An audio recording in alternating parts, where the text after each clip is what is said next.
That's my son!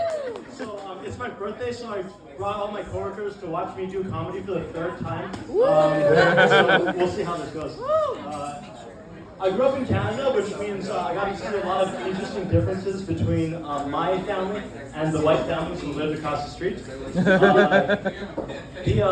One time, the very liberal white neighbors, they had a barbecue, and they invited our family, and the white lady was going, so our daughter...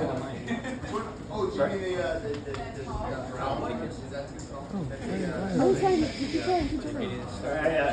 You're good. Sorry, the white neighbor goes, so our daughter, Megan, she's going to an LGBT pride event tomorrow. And my mom's just like, my children, they normal. Yeah, we also had a lot of differences in the way we traveled when I was a kid. I go on Chinese tour buses. And the way Chinese tour buses work is there's 3 different stages. The first stage is like the unskippable ad to a YouTube video. They take you to a place where they force you to watch people try to sell you shit. So I was in Beijing one time, and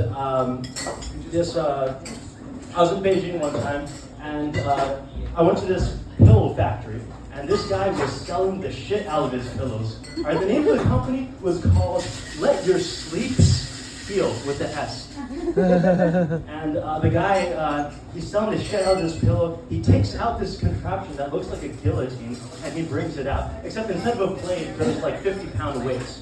And he takes the pillow, he puts it over his head, he bends over with his ass out and puts his head in the guillotine. And he says, who wants to pull the lever and drop 50 pounds on my head? Oh my God. And I'm like, what does this even prove? And then he goes in and he quietly whispers. He looks at me and he goes, all right, I'm technically not allowed to tell you this. He looks up to the corner. There's a camera following his every movement. He goes, but our pillows fucking cure cancer. That's right. And so nobody bought a pillow. And so the next stage of the Chinese tour is you go off the tour bus and you start taking pictures of the sites. And you can identify the Chinese people by the people who are the loudest in the entire place. Let's go. Someone over here. I once went to Japan, and there's there were 1,000 Chinese tourists, and then 10 there's 1,000 Japanese school children, and there were 10 Chinese tourists, and the Chinese tourists were way louder. And so what my dad does instead of taking pictures is he will pull out a massive camcorder and he'll start slowly scanning and narrating his vlog. Very serious crime documentary voice. One time I was at a petting zoo in San Diego, and my sister's playing with the bunnies. She's 7 years old, and my dad's just sitting here in the corner going, August 15th, 2015. Amanda is playing with the bunnies. 60 years since Vietnam. And so the last part of the trip is you go everyone collects each other on a tour bus, and we walk on the tour bus, and the tour guide goes, all right guys, for dinner we have a choice between the 3 best Chinese restaurants in the entire city. And one time I'm just sitting here thinking we're in Rome? I'm gonna go home and I'm gonna eat this exact shit in 4 days. So, can we have some pizza? And that's the end of the Chinese tour.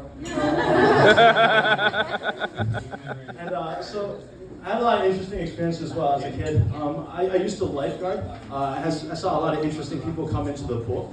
One time there was this 10-year-old boy, he was completely naked. He comes running in from the parking lot. He runs straight into the women's change room, and he goes onto the deck, jumps into the water, and starts drowning.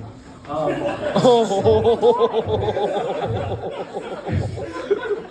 I'm just sitting here, I'm like, oh, I'm supposed to save that kid. And so I run onto the deck. I look at the kid, he's drowning. I'm like, usually this is the part where I saved him, but the idea of taking a naked 10-year-old boy, like putting him on my hip like this, you know, it is thank you so much.